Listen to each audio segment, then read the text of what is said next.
Evening all on Play Chess and streaming to YouTube as well. Just going to pour myself a drink first. Hi there.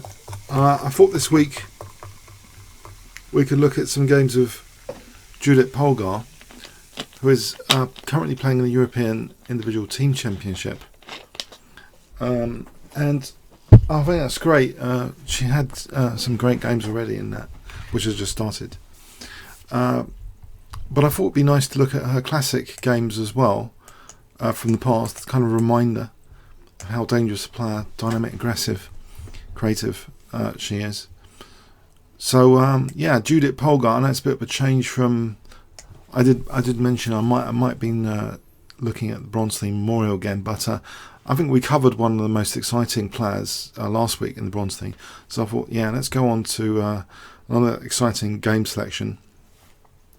So Judit Polgar played some absolutely brilliant games, and one example was against Ferenc Berkes in the Hunguest Hotel Super Tournament.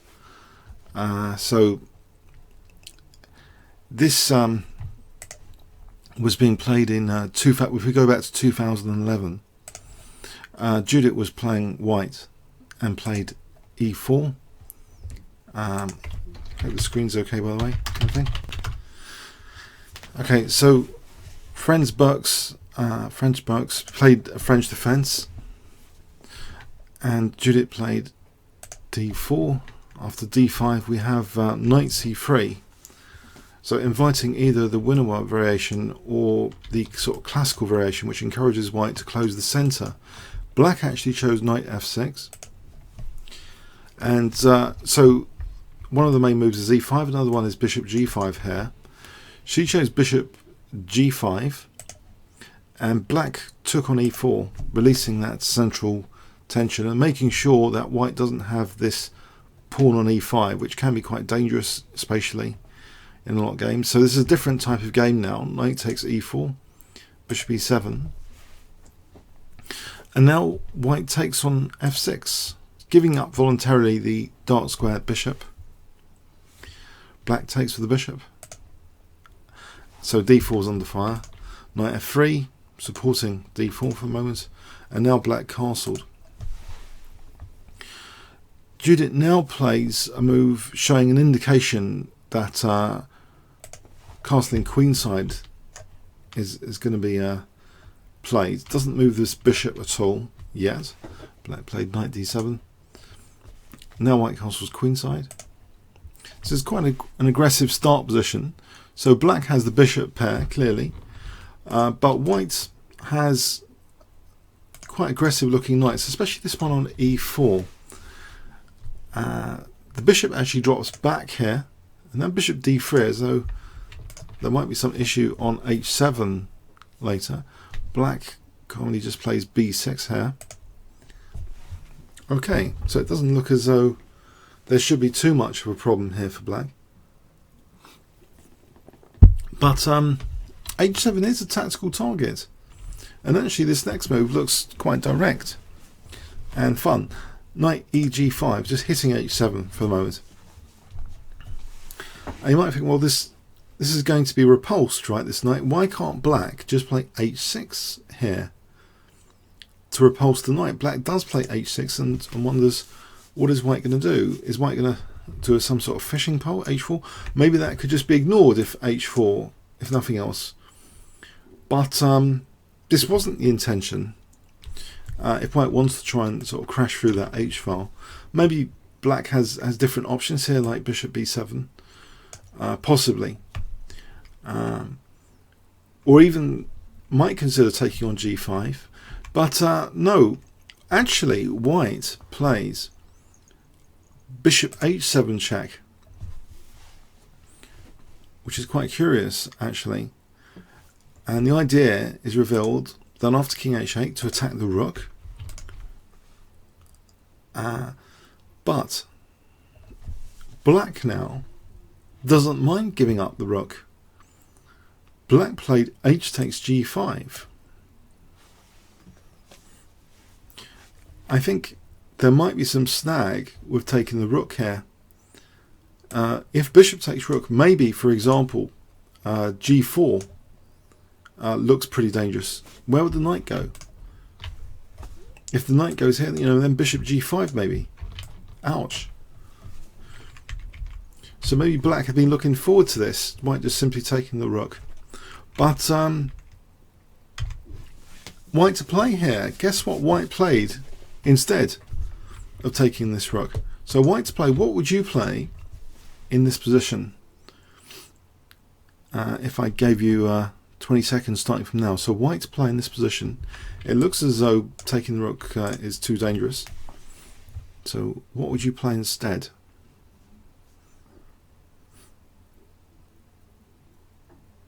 Any ideas?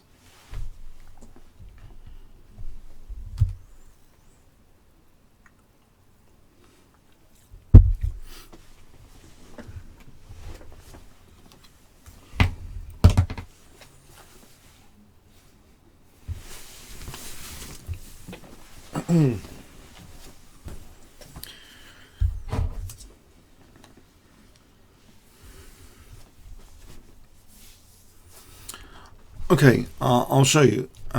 White actually in this position just played g4, believe it or not, just fixing that pawn, so there's no g4 from black. But the point is that h4, trying to rip open this h file, is on the cards now.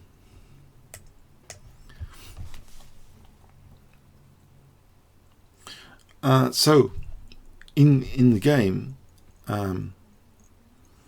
so this is looking quite dangerous. In the game now, this rook is actually now attacked because there's no g4 from black. If that really was the counter threat, black moved the rook, and now we see h4. So there's been a sacrificed knight. So it is kind of what you call a fishing pole for this h file. It's a fishing pole type attack, but a more sort of elaborate scheme to use this h file like this. So black is being subjected to quite a crude but fun looking attack. g6, h takes g5, king g7, now queen f4. So the queen's got access to h2 here. And in fact, black maybe wants to play rook h8, and so first plays bishop b7. And now is ready to answer something like queen h2 with rook h8. And there might not be a problem here for black. But in this position, can you guess what white played here? A fantastic move. If I give you 20 seconds from this position, what would you play here with white?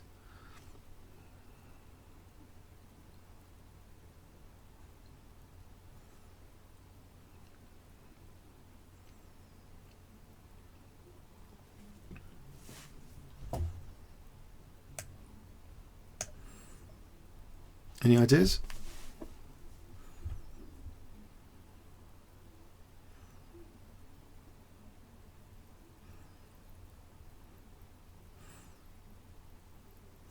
So black seems ready to be able to play rook h8.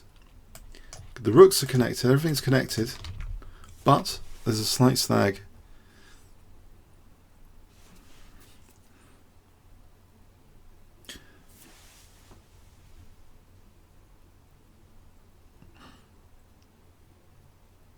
We can run the attack with check here. Judit plays rook h7, running the attack with check.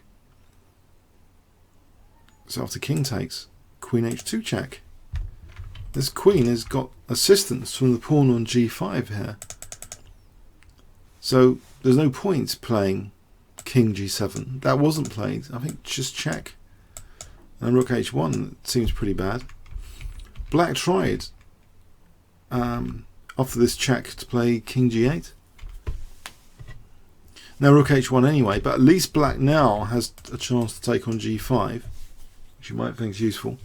So black takes on g5. Now here you've got to be careful. If you play king b1, I think black might have some sort of opportunity to do something tricky. I'm not quite sure what, but maybe bishop h4 is an example, just to try and temporarily block the h file, because then after, say, knight takes, bishop takes, we're on actually the rook, but I'm not entirely sure about that. But white actually just rules that out anyway. Knight takes g5, so threatening mate on h7 and h8. Queen takes, and now f4 hitting the queen. That's more clear cut. Black desperately sacrificed the queen here and took on e4. Black's got 2 rooks for the queen and this rook against knight, so it doesn't seem altogether that bad, but actually it is pretty bad. And black resigns actually here. I think it's much easier to play for white. White still has a good attack in this position with, say, g5 and queen h4, for example. If the knight moves, then the queen e5, you know, we're on this diagonal. So black actually resigned here. So I thought that was quite a neat attacking game. I don't know what you guys thought of this. If we quickly review it, I guess you could call it a kind of elaborate fishing pole game where this h file was used, but I don't think it looks almost as if it was a miscalculation gone wrong, that this check was useful for bishop e4, because this is fairly subtle stuff that black can just take, afford this rook here for g4 and for bishop g5. So I wonder, I don't know, maybe it was all calculated, and this just it looks like an amazing concept. We've still basically got the wrenching open of the h file by force. So a very interesting attacking game, I would say. I don't think this would have fared much better. It just looks horrendous to open up the h file. In fact, with our bishop here, we can even like take here, I think. Well, there's other attacking options, but anyway, it was a nice concept. So let's have a look at another game. So now let's look at a game against Vishy Anand. This is a classic game against Vishy Anand. Played in Dos Spain in going back to 1999. Judit was white and played e4, and Vishy Anand played the Sicilian. After knight f3 d6, we have an open Sicilian, Najdorf. Bishop e3, the kind of English attack system. A lot of English grandmasters were using this in I think the 80s and 90s. E6, then we have aggressive g4, bit like a Kara's attack. Black now reacts with e5, and Judit just plays knight f5, and of course the knight can be attacked here with g6, which is what Vishy Anand did, g6. But this is very interesting now, a very interesting line, I think quite theoretical. White just plays g5, and after g takes, doesn't bother trying to, well, doesn't take the knight, just plays e takes f5.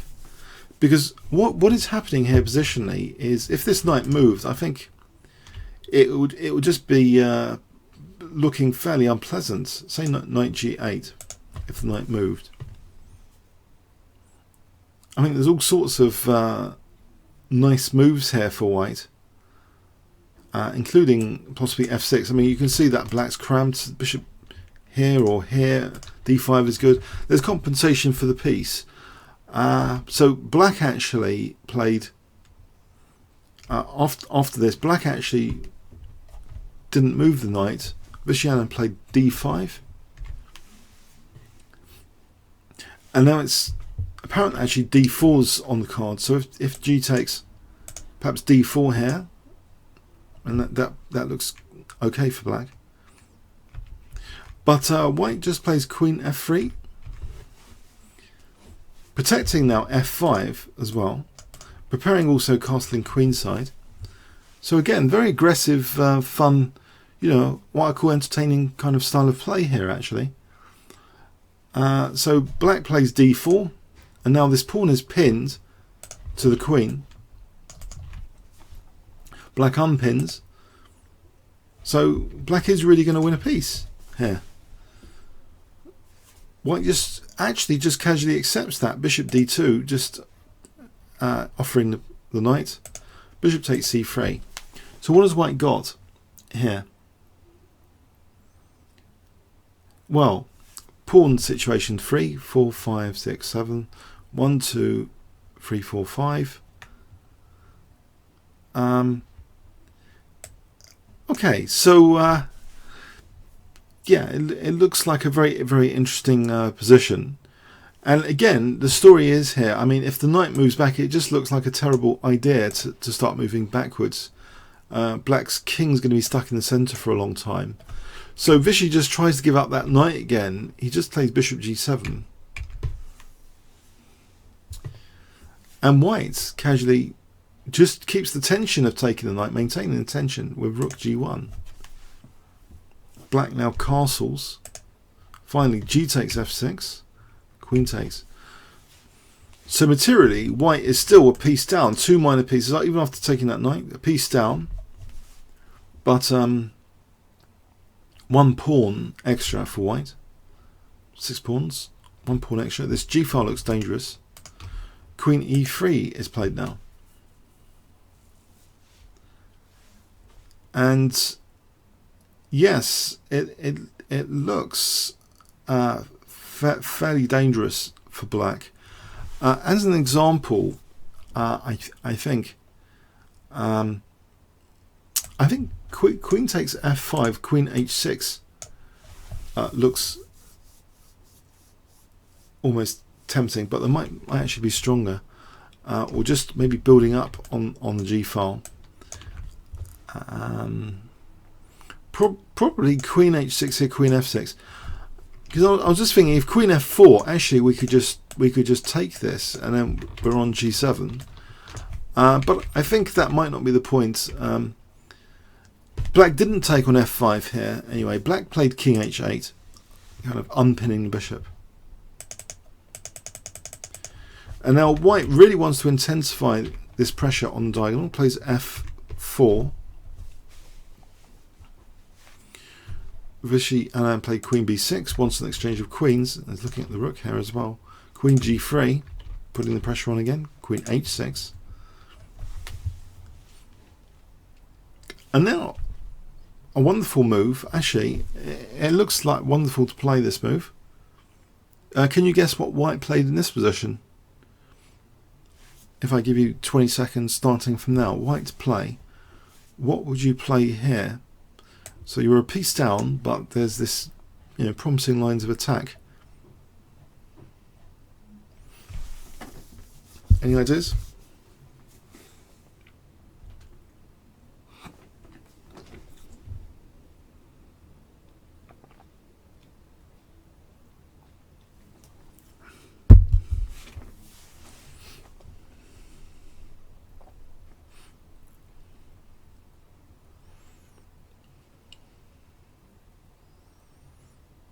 Anyone?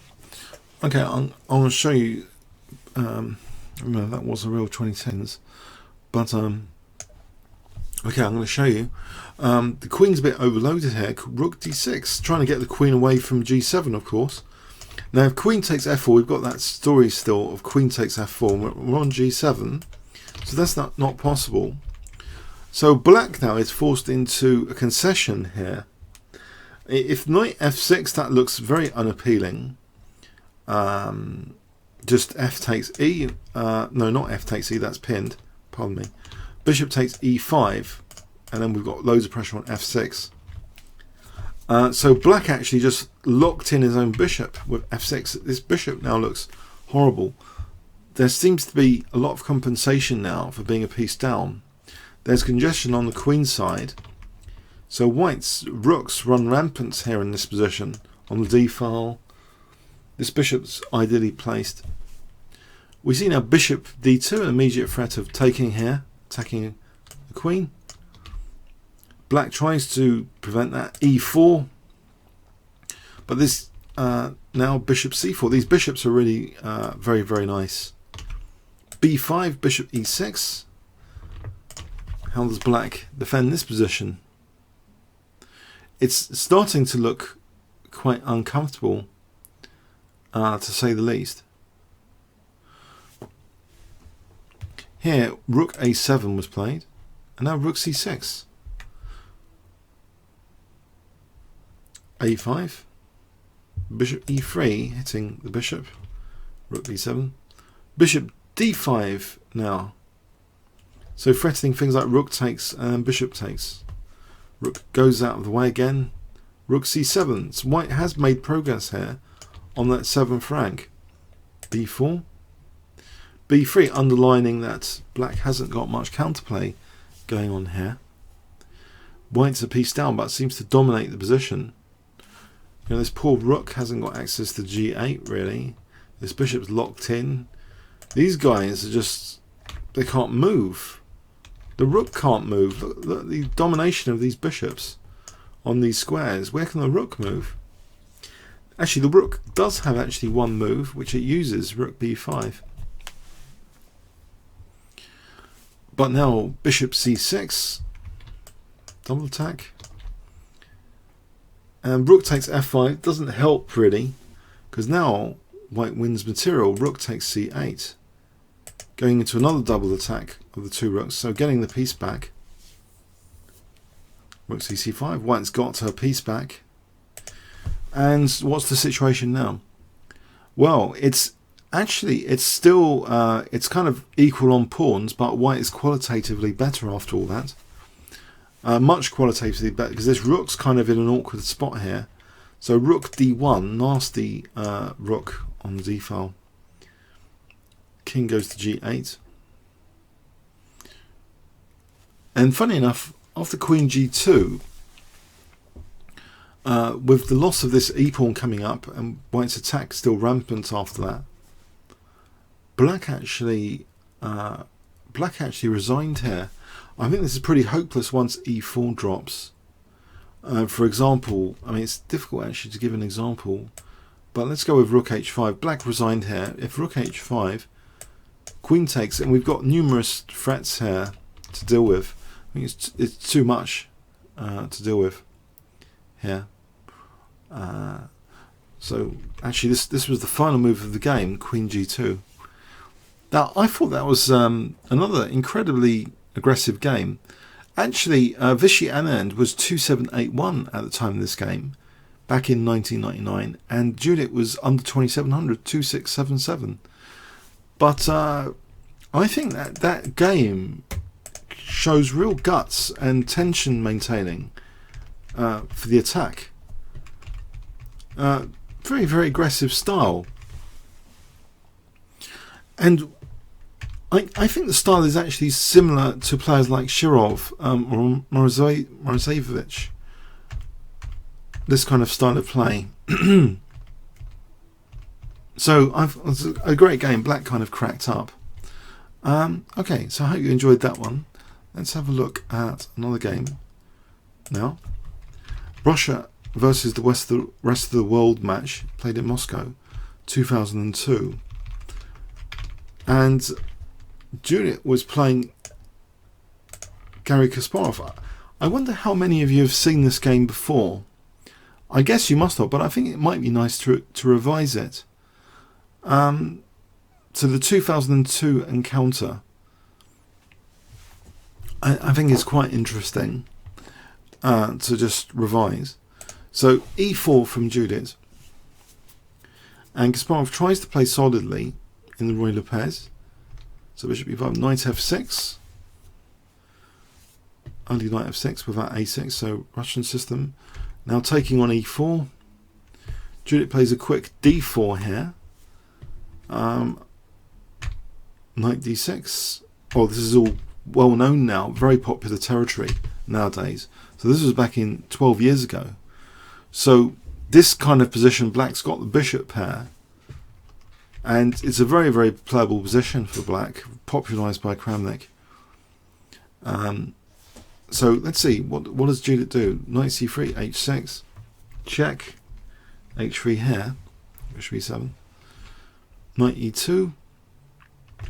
Kasparov now tries to trade off these knights, and Judit accepts that trade of knights, bishop e3.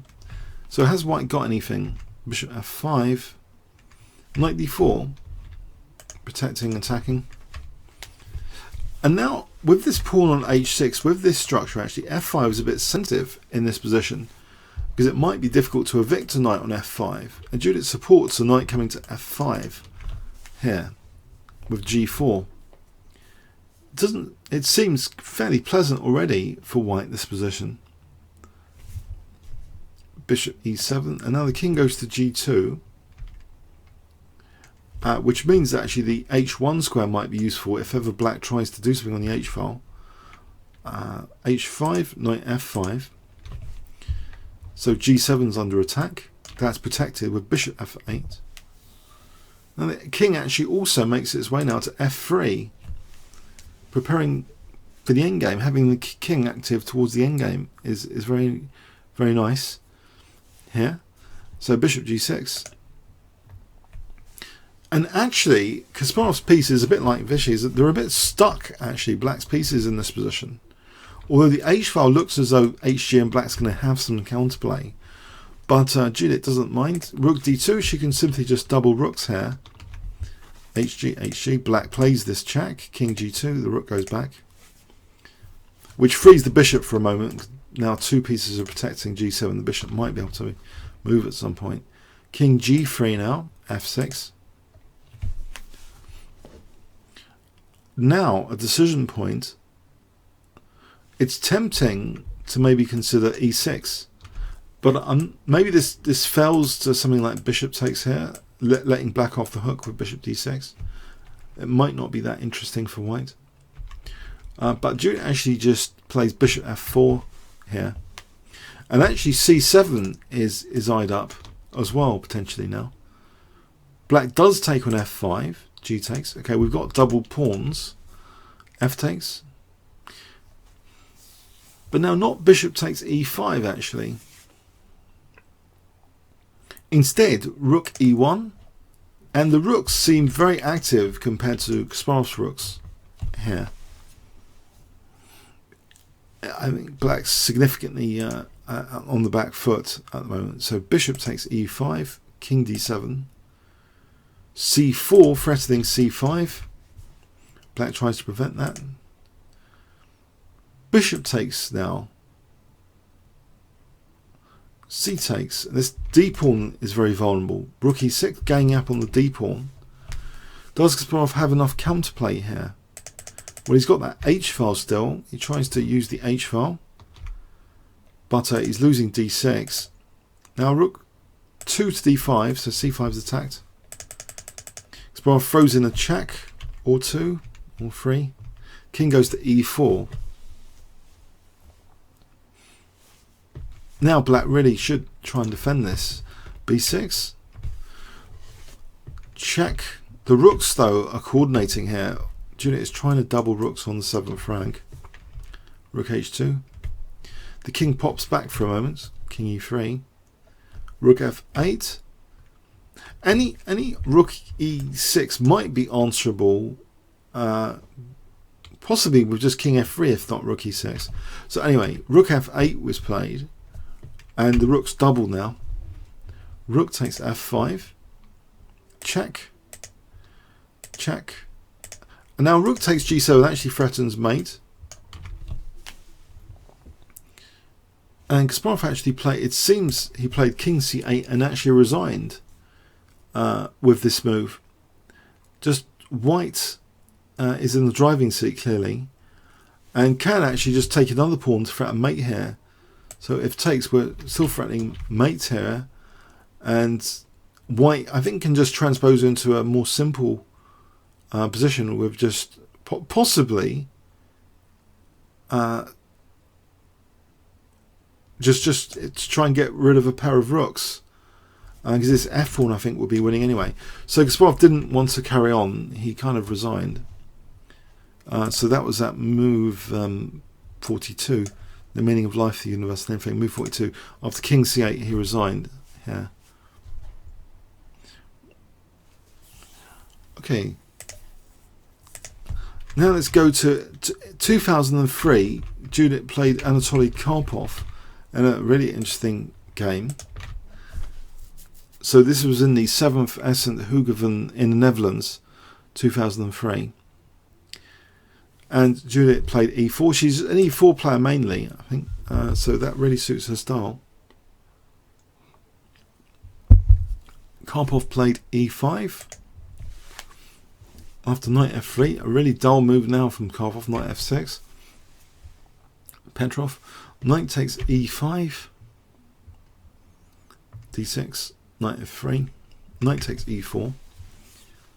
Now nowadays knight c3 is getting a bit popular to try and relieve the boredom.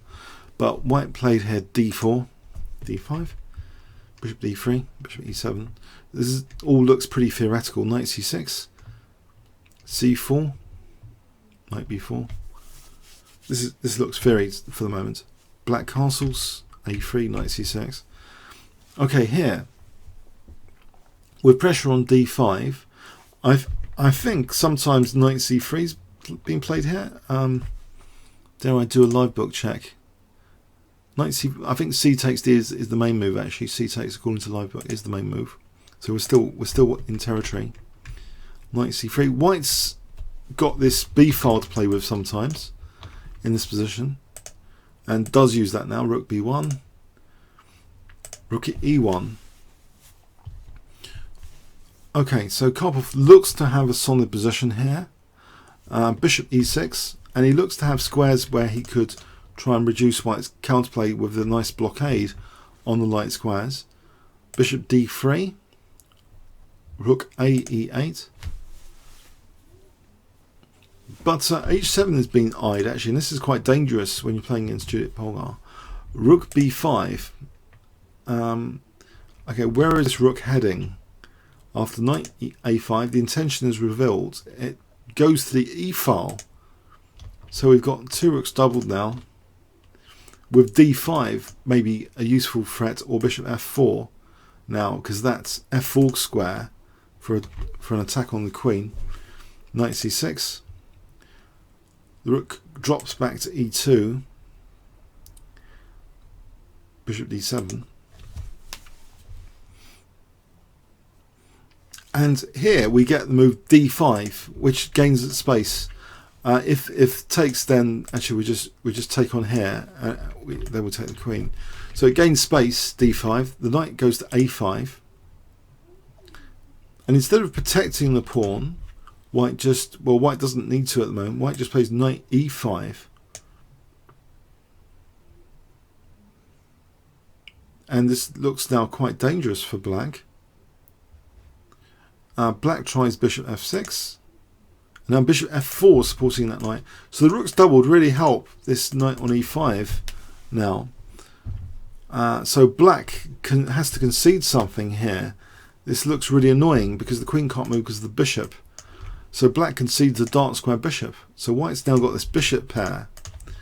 And when you're playing like against a really aggressive dynamic player, this is really, they can do something with the bishop pair. Black goes after this pawn.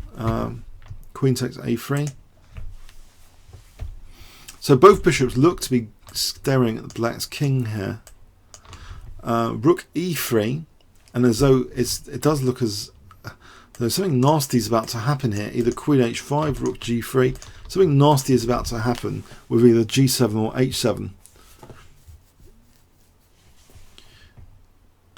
It's got to be said, okay, Karpov's won a pawn, but this looks under very naughty circumstances to win this pawn on a3. So the queen drops back. But, yeah, white to play. What would you play here with white? If I give you 20 seconds starting from now.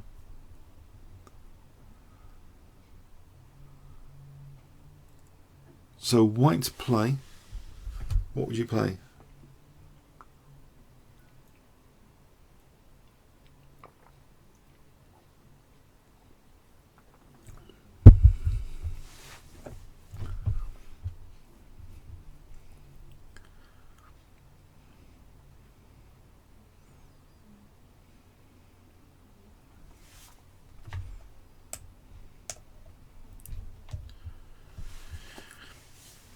Anyone?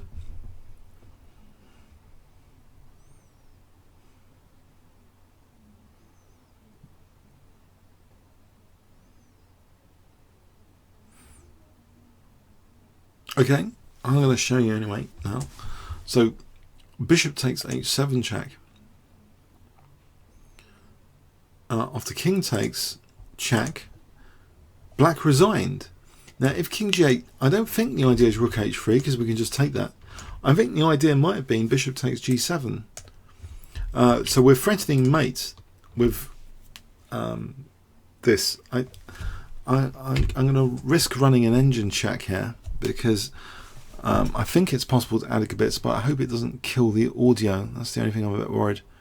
If I quickly run an engine check on this position, got Houdini there. Yeah, bishop takes g7 is actually a mate in 6, mate in 5. I'm just wondering,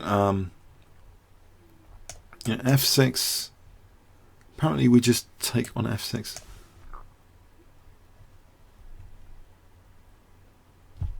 Okay, has audio gone out of interest? I'm just a bit worried about audio. So this is crushing. Rook takes check. Yeah, we're just mating like this. If here rook takes e8. Is audio still active? Because I know I've left it 40 minutes in for this potential technical disaster to happen. So I've got my Houdini running here within this broadcasting thing. So yeah, bishop takes g7 is a bone crushing move here. This is the move. Bishop takes g7. This is probably why Karpov resigned. Now if f5, then actually the incisive move here is bishop e5 apparently, with a forced mate in 4. I think white's threatening queen g6 and rook g3. So what does black do? If rook takes, we can play the check here, and that's mate. So bishop e5 is crushing here. If yeah, so bishop takes g. So these bishops both sacrifice themselves brilliantly. Here, this is all over. I wonder if I could try and turn off the Kbitsa somehow, if I had a scroll bar to do that.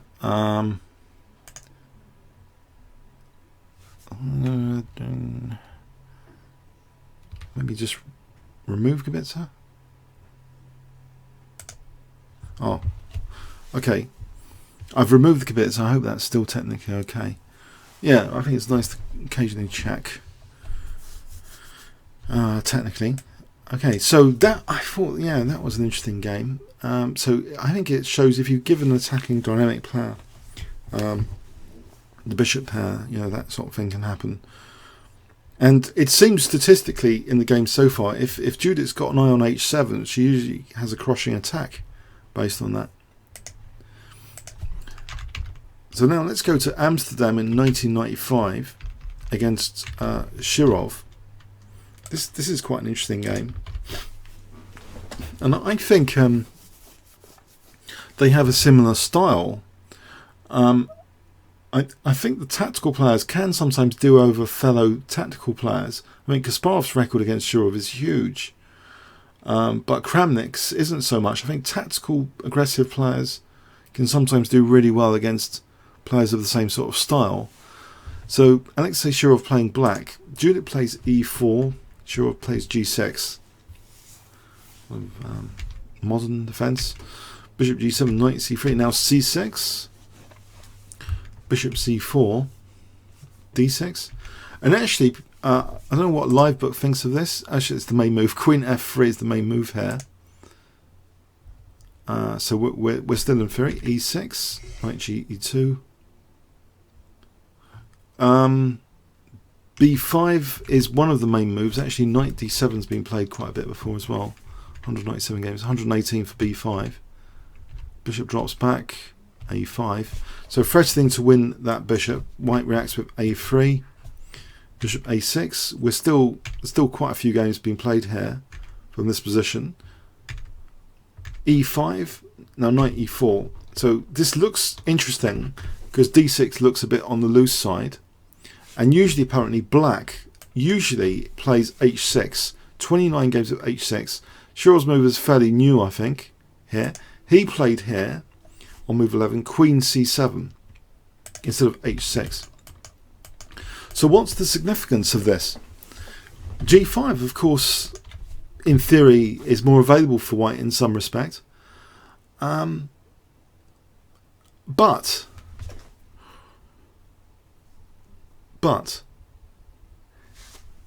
was queen c7 designed to try and discourage c4? Because now Judit plays this anyway, because actually this diagonal is quite dangerous. B takes c4, bishop a4 check. With the bishop here, this looks kind of unpleasant. This pin. Knight 2 to c3. So what's white's idea of this pawn sacrifice? Well, one thing is that if knight f6 with this pinned knight, we just take this. Thanks very much. Now, if knight e7, we just play, I think, just knight f6. I mean, I could put on the Kibitzer, but I think knight f6 looks fairly crushing. It looks good, yeah, knight f6. So black played king e7. That's the first awkward concession here from the pawn sacrifice.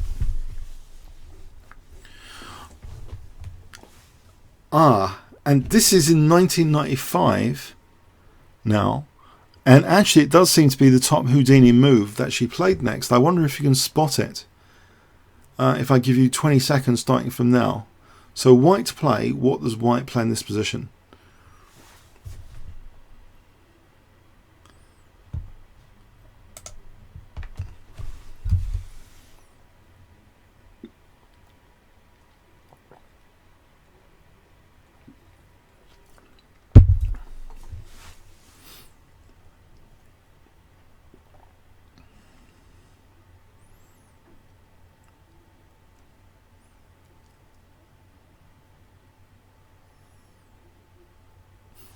Anyone?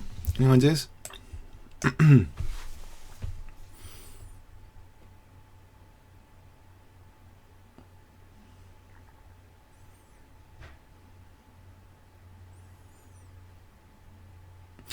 Okay, it's a really aggressive move, tearing open black's king safety. Knight takes d6.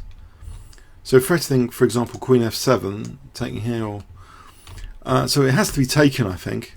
Queen takes d6. Knight e4, and black is faced with a host of problems here in this position. I'm just wondering about queen b8. If black didn't play queen b8, let's just check this out. Queen b8 might be one of the better moves. White just simply plays bishop takes d7 here. I'm going to take on here, okay.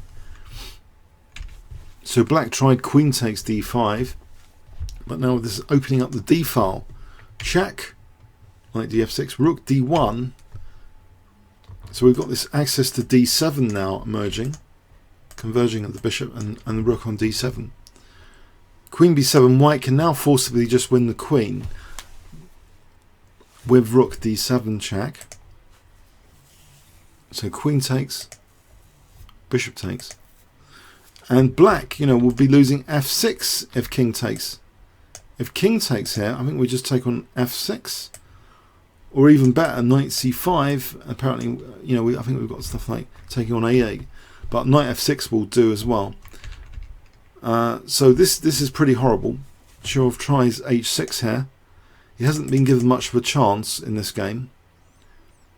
And now, with the pin preserved on f6, white just uses that d6 square with this nice retreat queen d1. I think threatening. Queen d6 is now on the cards. Huge threat of queen d6. And black actually resigned here. Let's have a quick look. If Hg, then Queen d6, King d8, check, check, check. Now if King c8 here, Knight d6 is mates, we've got everything covered. If Bishop b7, then again Knight d6 is a forced mate actually.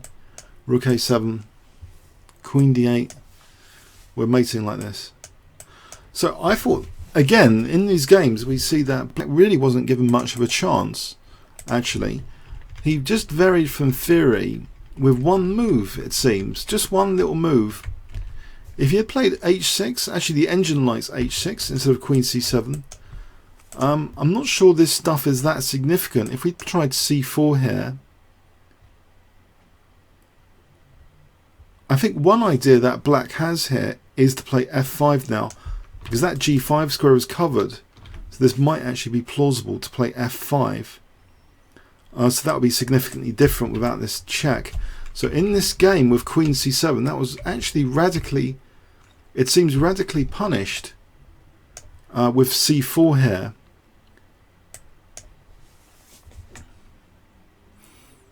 I mean, the big, f5 we can just play Knight g5 surely. We just play Knight g5 here. So I think there is a point to this h6, just to try and kick this knight. So yeah, that seems to be a total disaster. I don't think Black was Black obliged to take on c4. If Black didn't, then actually c5, and if takes, then d6. We've got this diagonal opened. So I think this is a dangerous idea. c5. If Black doesn't do anything here, c5. Say Knight e7, c5, and actually we've got d6 winning a piece anyway.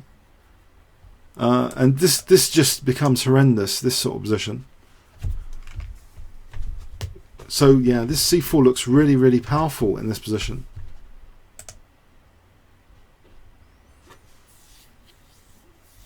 Interesting how that is so clinically punished.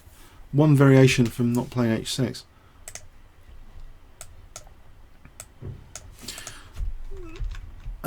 Now should we have a look at some of the very recent games in 2014, just played in the European Individual Championship. So this isn't so spectacular. This is against Garry. Oh, dog's starting to bark. It's Crufts at the moment on TV as well. Let's have I don't know if I could bear to go through this actually, because it's maybe we'll leave this for next week. It's a 47 mover. I think what I've shown you, the games that I think we've had a look at have been quite entertaining, and if you'd like, we can have a look at some other key games. I'm going to end the Kibitzer. We can have a look at some more key games of hers next week, and maybe some European individual games next week as well. Okay, so yeah, I hope you enjoyed that little game selection. Comments or questions on YouTube when it's uploaded. Okay, thanks for coming, and see you next week. Have a good week.